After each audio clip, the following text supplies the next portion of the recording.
I think I'd just like to ask one final question before we open it up to the audience for questions.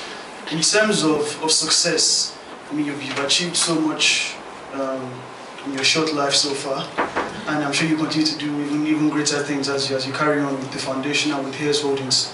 What is your definition of success, and what kind of legacy would you like to leave behind? I think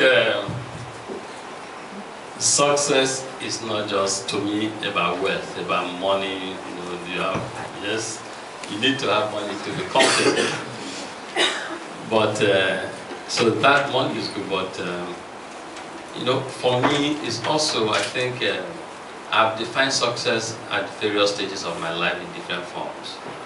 And today, the way I define success, certainly not maybe the way I defined success 5 years ago, and 10 years ago, and 15 years ago. So every phase or stage, critical phase or milestone in my life, I've defined success in a certain way. So today, if you ask me, am I successful the way I've not redefined success? No, I'm not successful. But I aspire to become successful. And when I become successful, in the context of my new and broader definition of success, will be when, across Africa, for instance, we're able to take something that I believe to almost every country and make sure that it's actually changing the way the lives of people and the way things are. And I'm not just saying this, everyone says this. And what is this that I believe in? I think that Africa is endowed with a lot of natural resources. Everyone says that Africa is the last frontier. Everyone says Africa, all the good things about Africa we hear from everyone. But yet, poverty in Africa is stifling, it's killing. And you cannot say that Africa is well respected in the Community of Nations. So why? And so to me, imagine, so if you look at the key resources today, the world is talking about food, that's food security, threat of food security. People are talking about resources, gold, diamond, bauxite, manganese, petroleum, etc. You have all of this in abundance in Africa. Okay. In terms of arable land, water, etc., we have excess in Africa. In terms of population, we have a very young, growing population. So all the key indices that should transform this continent we have. But things are not happening the way we all expect them to happen, the way that we give hope to everyone. So to me, it calls for serious concern amongst people who have been endowed or blessed to change, to play their own role. So I'm hoping that someday we have an African continent where our leadership, both political leaders and business leaders, will begin to understand how actions we take impact the continent. So if you have a role to play to ensure that there's electricity, because electricity will catalyze and change a lot of things, and you fail to play that role, you need to understand the implications. So I'm looking forward to a society, a continent where we'll be able to, as like-minded people, as business leaders, as political leaders come together and ensure that what the World Bank will call the ease of doing business, or what the Economic Forum will call competitiveness, is addressed, so that Nigeria, all the factors that will open Nigeria up for true development are in place. In Kenya, they're in place. In Ghana, they're in place. In Liberia, they're in place. So now you see it's quite aspirational. Strategies, you will tell us that your vision should be very aspirational, good on Asia. So you see, it's quite aspirational. For me, would that be achieved in one's lifetime? Maybe yes, maybe no, depending on how long God wants us to live.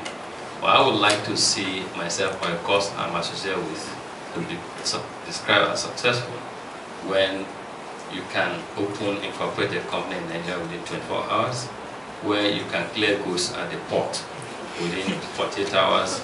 In fact, I was telling the president, I said, let's even achieve 5 days. Then from 5 days we can achieve 2 days. From 2 days maybe 1 day. And there are countries where the clear goes within hours.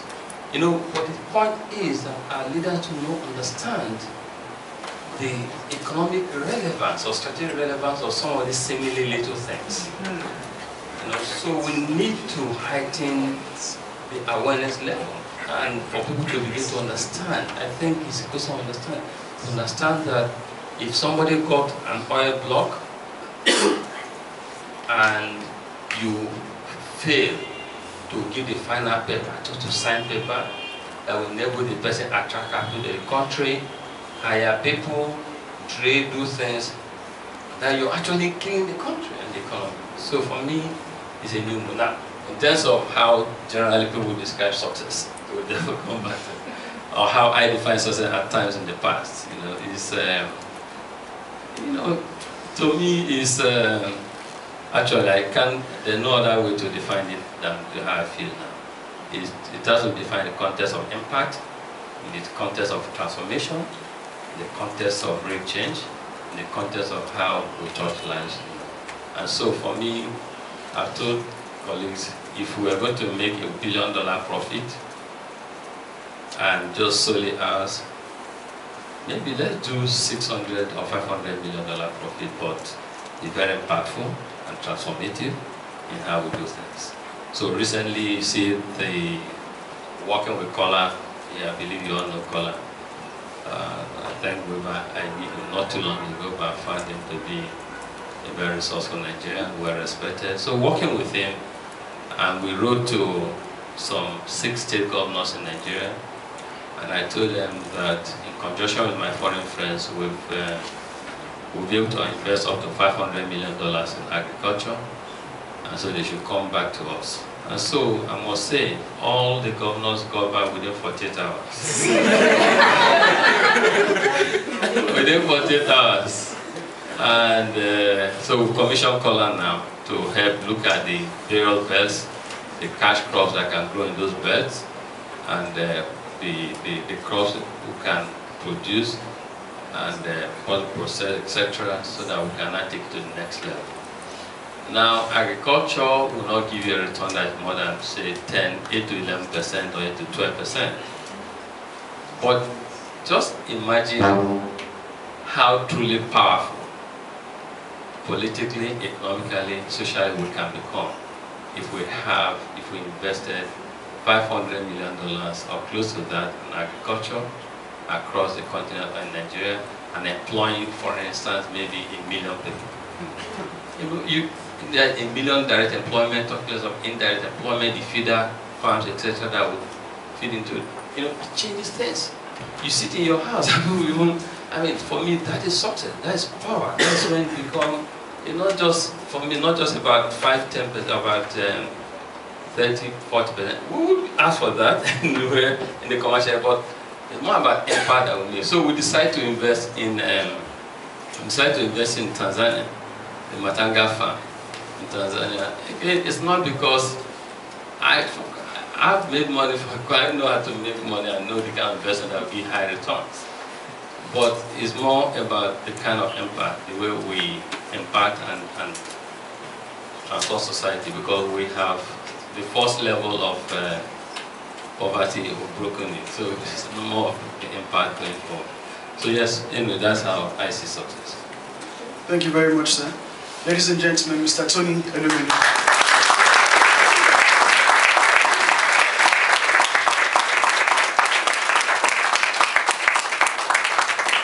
So I think what we'll do now is we'll open it up to the audience for questions and free consultancy services for the next 6 hours. No, I can stand I'm not used to. How long do we have, sir? Do we have half an hour? Yes. Okay, so we have 30 minutes for questions. Please keep them very brief and ask one question each.